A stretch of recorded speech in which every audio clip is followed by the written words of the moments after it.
Eesti valimissüsteem on üsna keeruline nii valijale kui ka kandidaadile ja erakondadele. Valijal on üks hääl ei oma tähtsust, kas ta annab selle valimispäeval kabiinis, eelhääletuse ajal või interneti kaudu.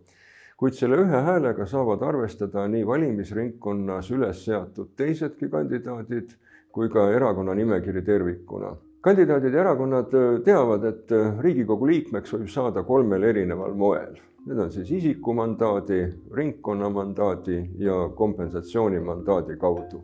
Kuidas see siis käib? Isikumandaat. Selleks on vaja täis saada isikukvoot, mis võib ringkonniti kõikuda ja selle väärtus selgub alles siis, kui on teada, kui palju inimesi on valima tulnud. Kvoot võrdub hääletanute hulk jagatud selle ringkonna mandaatide arvuga. Viimasel ajal on piisanud isikukvoodist umbes 6000 häälest, rekord on pisut enam kui 25 000 häält. Ja sellisel juhul on see inimene täis saanud just selle isikukvoodi ja osutunud valituks isikumandaadi põhjal. Taolisi häältekogujaid üle terve Eesti ei ole kuigi arvukalt. Viimaste valimiste tulemusena 13-14 poliitikut saavad väita, et valijate usaldus nende vastu on väga kõrge. Üksikkandidaatidel on see ainus võimalus pääseda Riigikogusse, aga pärast seda on veel jagada pea 90 kohta. Edasi läheb asi keerulisemaks. Mängu tuleb ringkonnamandaat. Sellele ei saa loota sugugi kõik kandidaadid ja erakonnad. Erakond peab ringkonnamandaadile pretendeerimiseks ületama 5% valimiskünnise. Viimaste valimiste põhjal on see umbes 30 000 häält. Ja kandidaat peab saama isiklikult vähemasti 10% isikukvoodist, nii umbes 600 hääle ringis. Valija peab meeles pidama, et ühele kandidaadile antud hääl toetab samaaegselt ka teisi selle erakonna kandidaate selles valimisringkonnas. Nimelt lähevad ühe erakonna kandidaatidele antud hääled ühte katlasse ja alles siis hakatakse kohti jagama. Aluseks jääb juba eelpool räägitud isikukvoot, täpsemalt küll pisut vähem. 0,75 isikukvooti ehk siis umbes 4000-5000 häält kokku annab ühe koha. 1,75 isikukvooti ehk ligikaudu 10 000 häält annab 2 kohta. Kui kvoot lubab erakonnale näiteks 2 kohta, siis valituks osutuvadki need 2 kandidaati, kes saavad teistest rohkem hääli. Seega valija antud hääl konkreetsele kandidaadile võib aidata Riigikogusse ka teise või isegi 3. kandidaadi.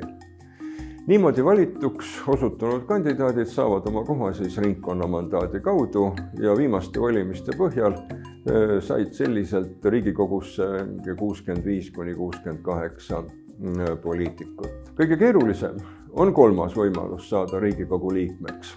Erakond esitab valimisteks 2 nimekirja. Esimene neist on valimisringkondade kaupa ja kus kandidaatide järjestus võib muutuda vastavalt antud häälte hulgale. Teine nimekiri on üleriiklik, seal on koos kõik erakonna kandidaadid, kuid nad on esitatud hierarhilises järjestuses, mis valimiste tulemusena ei muutu. Valituks saamisel on olulised ka siin erakonna poolt antud hääled, ka siin kehtib see 5% piirang. Samuti peab kandidaat nägema pisut vaeva, ka tema peab koguma 5% isikukvoodist ehk siis umbes 300 häält. Kuid kandidaadi jaoks on veel olulisem, millisel kohal ta selles nimekirjas asub. Erakonna kõikide häälte ja kandidaadi positsiooni alusel arvutatakse kõikide kandidaatide jaoks võrdlusarv. Selleks jagatakse erakonna häälte hulk kandidaadi positsiooni näitajaga.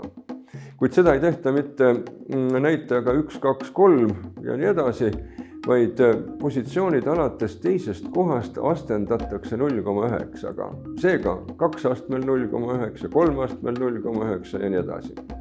Kui näiteks erakond võidab kokku 100 000 häält, siis tema esinumbri võrdlusarvuks jääbki see sama 100 000 häält. Teise numbri puhul tuleb teha ka selline jagamistehe. 100 000 jagatud 2 astmel 0,9 ehk 100 000 jagatud 1,8 ja nüüd tuleb terve rida numbreid ja lõpptulemus on siis 53 000 ja natukese peale. Ja see ongi siis selle kandidaadi võrdlusarv.